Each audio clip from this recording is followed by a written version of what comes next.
Los periodistas.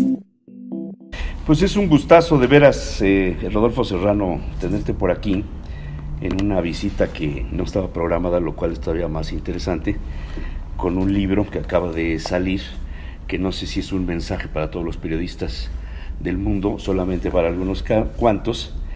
Para el que no sepa, Rodolfo Serrano trabajó 25 años en el país, en Madrid, en España, y de pronto te retiraste, o sí, te retiraron, o te jubilaste, me retiré, o dijiste jubilé, estoy harto de estas cosas. Me prejubilé y seguí trabajando. Y seguiste jubilado.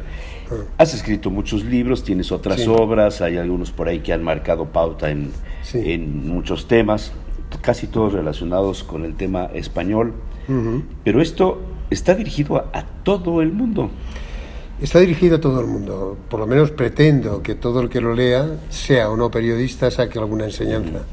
Hay una frase coloquial por ahí que dice que para que la cuña apriete, ha de ser del mismo palo. Un periodista que escribe de los periodistas, ¿qué busca? ¿Hacernos qué? Pues por un lado busco hacer una crítica desde dentro, que yo creo que es necesaria, que los periodistas necesitamos criticarnos a nosotros mismos. Y por otro lado, trato de contar a los demás cómo es el oficio de periodistas. Porque la gente que no es periodista tiene una idea, unas veces falseada, otras veces exaltada, de lo que es la profesión periodística. Y el periodista es un hombre que sale a la calle, ve lo que pasa y lo cuenta. No es más que eso, es una persona al servicio de ese público, al servicio de esa sociedad. Y en ese sentido hay que mirar este libro como primero como una especie de historia personal que está muy adornada con las reflexiones de otros periodistas y mi propia reflexión sobre lo que tiene que ser de verdad el periodismo. ¿Sales de ser periodista por estar decepcionado del oficio, de la profesión, de los medios? Bueno, nunca dejé de ser periodista. Salí del país en una época en la que el país empezó a cambiar. No era el periódico en el que yo entré, que fue un periódico referente en todo el mundo. En Iberoamérica. Fue un periódico modélico en las defensas de las grandes libertades y de los grandes principios sociales, y que poco a poco pues fue perdiendo ese impulso. Yo al final, después de 25 años, ya estaba un poco cansado y llegué a un acuerdo con la dirección, pero seguí trabajando en periodismo. De manera independiente. De manera independiente unas veces y otras veces pues no, con contratos y tal, pero en otro periodismo y otra manera de hacer las cosas. Hoy día hay más o menos libertad para expresar o para divulgar la verdad. Yo creo que hay menos libertad por las presiones del poder económico y el poder político. Hay menos libertad que había entonces, aunque parezca una contradicción, porque yo empecé el periodismo con el franquismo. Claro.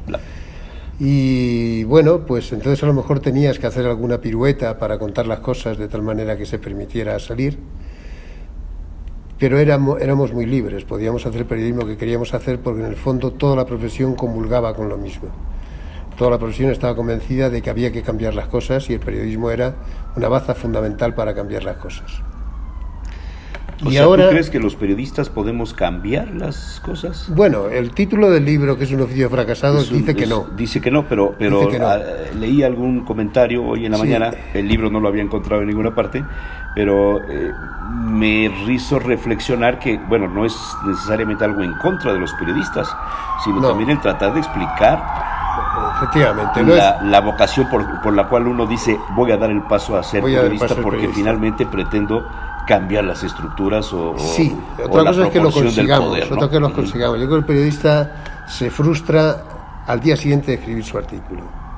Cuando el editor le dice esto no va. No, cuando se da cuenta de que lo que él pensó que era la gran historia que iba a conmocionar a la ciudad o al mundo y que iba a cambiar todo, se da cuenta que no lo ha conseguido.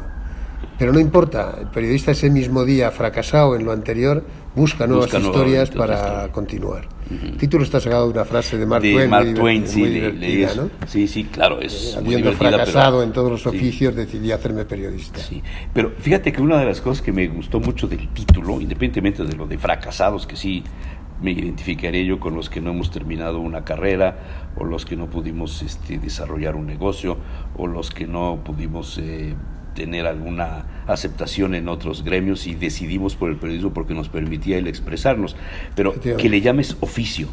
que esto en la época de hoy día, con tantas escuelas profesionales que hay de comunicación, los jóvenes se gradúan en comunicación, Sí. se gradúan en cuestiones digitales, en el marketing político 3.0 o qué sé yo, pero pocas veces ya se habla de licenciatura en periodismo, por lo menos en México. En España creo que no es tanto, pero finalmente el periodismo no es una carrera académica totalmente, sino es un oficio. Claro, yo hice la carrera académica, pero yo aprendí periodismo en la calle y aprendí periodismo en el propio periódico donde trabajaba.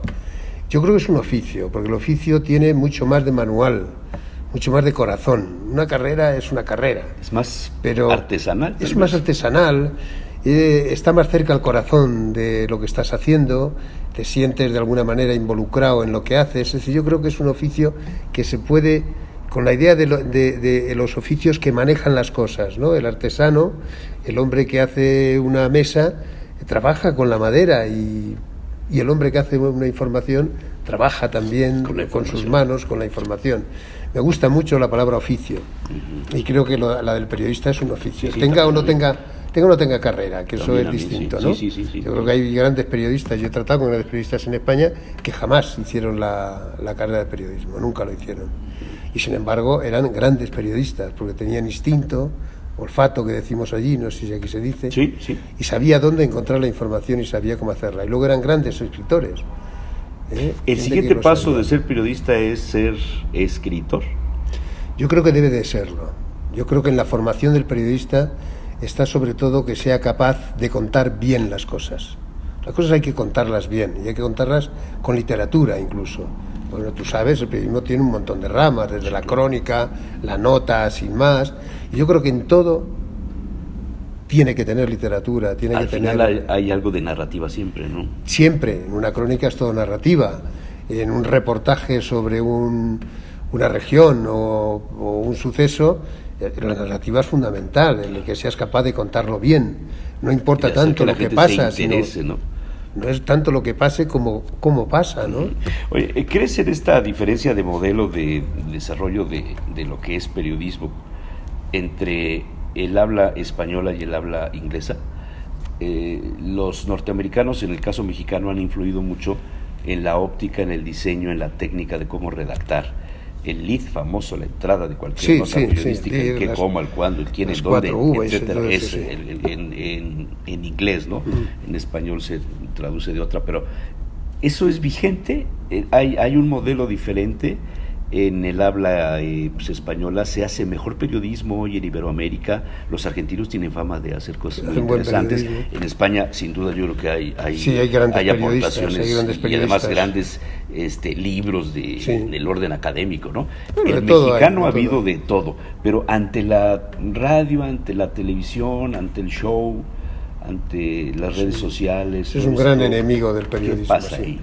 El show de televisión, el show de radio, llevado por periodistas, además, es, yo creo, el peor enemigo del periodismo. Pararse frente a una cámara. Basta con meter cualquier cosa, no se contrasta nada, nada. Sí, no hay contraste de nada. No hay lenguaje. Más bien una manipulación, ¿no? Hay una manipulación, no hay un lenguaje, se repiten las cosas 50 veces, en fin. Yo creo que hay que volver al periodismo literario, por decirlo de alguna manera. Y además hay una cosa, te hablabas de los americanos, de la innovación, del nuevo periodismo americano y tal. Yo he estudiado todo el periodismo de principios del siglo XX, de finales del siglo XIX, y ese periodismo estaba ya inventado, se hacía en España, ese periodismo se hacía en España. Las crónicas de Boulevard que decían los Machado que habían traído de París, la de Gómez Carrillo, que por cierto era latinoamericano. Toda esa gente trajo un periodismo de Europa que era un periodismo como el nuevo periodismo. Realmente los americanos no inventaron nada con el nuevo periodismo. El nuevo periodismo se hacía aquí en España ya. Y se contaban historias, no sé si en México también se hacía, pero luego en España se hacía un periodismo que era la crónica diaria, pero bien contada, ¿no? En México hubo, digamos, periodismo de compromiso con un sector ideológico. el periodismo de la independencia o de la post-independencia mexicana y de la revolución, todos los movimientos que ideológicamente eran pues contrarios a los gobiernos de la época, se presentaban a través de los periódicos. Claro. Entonces era un periodismo de corte combativo y de corte ideológico muy definido, cosa que hoy día no sería bien visto, ¿no? Yo creo que un periodista tiene que tener, yo no he sido nunca de ningún partido, pero he tenido mis preferencias del corazón a la izquierda. Yo siempre he tenido el corazón a la izquierda, que es donde tiene que estar. Y siempre he buscado... Corazón físicamente e ideológicamente. ¿no? Corazón está a la izquierda y será por algo, entonces tienes que implicarte con la gente, ¿no? De alguna manera. A mí no me molesta que un periodista tenga una ideología distinta, si lo dice. Quiero decir, si es capaz de no engañar la a la verdad, gente. sí. Si no es capaz de engañar a la gente.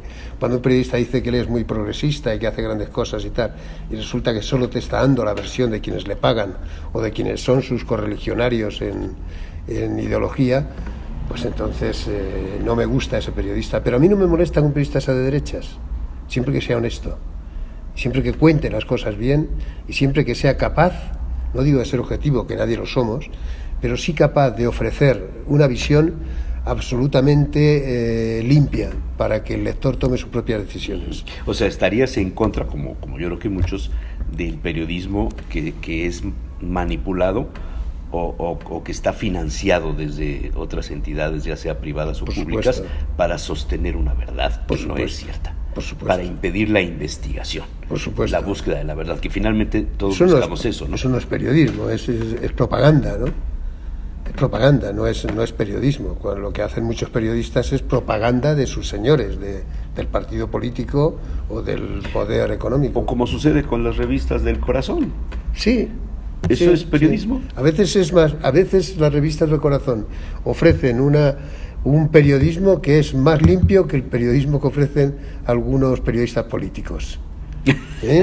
Posiblemente Peñafiel dirá más cosas que cualquier otro columnista. Peñafiel a veces dice más cosas que otros. No, a mí es un ejemplo que no me gusta mucho. No me gusta el personaje, no me gusta el personaje tampoco. Fue el primero que se me vino a la cabeza. Sí, pero estos jóvenes periodistas que les mandan a hacer una entrevista pues a Julio Iglesias y le sacan cosas le sacan cosas interesantes y tal, bueno, pues si lo hacen con honestidad y tal, también es una información de consumo que hay que cuidar bien. Hay buenos periodistas de este tipo.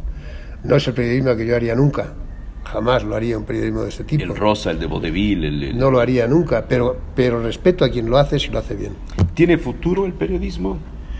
Yo creo que sí, yo creo que una sociedad necesita, en España ponemos siempre el ejemplo de los trovadores que iban contando por las cortes las injusticias que había y el origen del periodismo, ¿no? Y entonces yo creo que en ese sentido los juglares que iban contando pues lo que veían en otro pueblo y contaban el crimen de tal sitio y tal, ¿no? Con sus versos y estas cosas. Bueno, pues y dirían entonces el fin de los juglares, ya no hay más juglares. No, están los cantautores que son juglares, que también en España pues cantan las injusticias. Sabina es un ejemplo. Mi hijo es un ejemplo también, Ismael Serrano es un ejemplo de juglar comprometido que canta contra la injusticia y que hace una labor como puede hacer un periodista para desenmascarar determinadas injusticias, ¿no? Y entonces yo en ese sentido creo que nunca va a faltar el periodista que lo cuente. Nunca, no puede faltar, porque va en nuestra propia forma de ser. Hoy día con las redes sociales, con el Twitter, con el Facebook, con todas estas cosas, todos los usuarios se convierten en periodistas.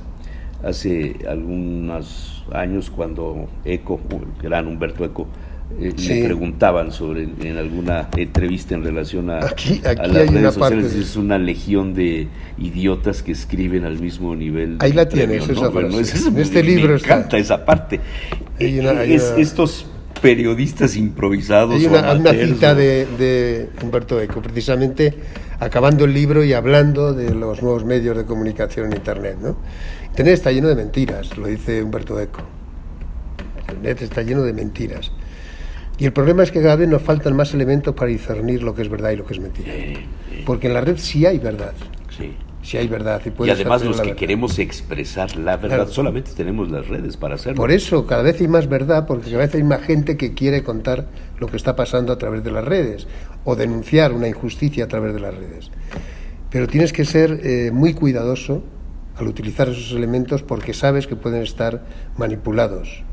Sobre todo, yo no sé si aquí ocurre, pero ahora los partidos políticos tienen periodistas para bots, que utilicen, les llaman, ¿no? Claro, los troles, ¿no? Sí, en Facebook, en Twitter, para que den la versión del partido, a veces y con para engaños, respaldarla, ¿no? Para respaldarla, y a veces con engaños clarísimos, otro, y hacer creer una verdad que no está. Pues es una manipulación. Una manipulación total. Sí. Entonces hay que tener cada vez más cuidado, porque como además no aparecen identificados como PP, por ejemplo, en el caso del PP o en el caso del PSOE, no aparecen identificados como el partido en el poder o el partido X, aparecen como personas absolutamente privadas, pues puedes creer que lo que están contando es verdad, y no lo es. Entonces, yo creo que cada vez hay que mirarlo más y cada vez hay que fijarse más en quién hay ahí detrás, que muchas veces lo tienes. Porque cuando remiten a un vídeo, rápidamente ves de dónde viene esa información, ¿no? Hoy somos más libres de elegir de dónde tomamos información, ¿no? Depende, quien tiene el poder hace la información muchas veces, ¿no? Es decir, nosotros podemos hacer una información que sea veraz, volcarla en la red, pero no tenemos la capacidad que tiene el poder financiero, por ejemplo, para tener un montón de gente dando informaciones en la red, o un partido político como el gobierno, o el gobierno dando información en la red. Ellos tienen mucho, nosotros somos uno. Entonces, la verdad es que no somos más libres para elegir. Aunque tengamos más donde elegir, no tenemos la capacidad de discernimiento para poder escoger la buena información. Yo creo que no somos más libres. Ese sería un siguiente nivel en el orden cultural del receptor de la información. Claro. ¿Qué persigues con el libro? ¿Que se venda en dónde? ¿Entre los periodistas, entre el gremio, las escuelas de comunicación? Hombre, el libro está dedicado a mis compañeros periodistas y a los jóvenes que se inician en este oficio, con lo cual ya digo que lo que quiero es que lo lean compañeros, que asuman o no las críticas, que reflexionen sobre ello, y que los chicos jóvenes pues vean cómo se hacía el periodismo, y que hay principios indelebles que nunca deben perderse en el periodismo. Principios, virtudes, ética del periodismo que no se debe perder. Pero me gustaría que lo leyera la gente de la calle, porque la gente de la calle tiene una idea del periodista muy falsa. Y la gente de la calle cree que el periodista es un superhombre muchas veces, o es un miserable que no merece la pena hacerle caso. Y entonces me gustaría que supieran de verdad cuál es la vida de un periodista. Y un periodista es un hombre normal, que todos los días va a su casa tarde, por cierto. Que sale muy temprano. Sale muy temprano, que tiene abandonada a la familia, es un mal padre y un mal esposo. Y que normalmente termina con algún problema gástrico. Y que termina con algún problema gástrico o un problema de riñón por el alcohol consumido. Eso es otra frase de los periodistas viejos mexicanos. No recuerdo exactamente quién lo dijo, pero así como el que para que la cuña apriete tiene que ser del mismo palo, decían que un periodista sin olor a alcohol era como una rosa sin aroma. Bueno, yo tengo una frase ahí que decía que no digáis a mi madre que soy periodista.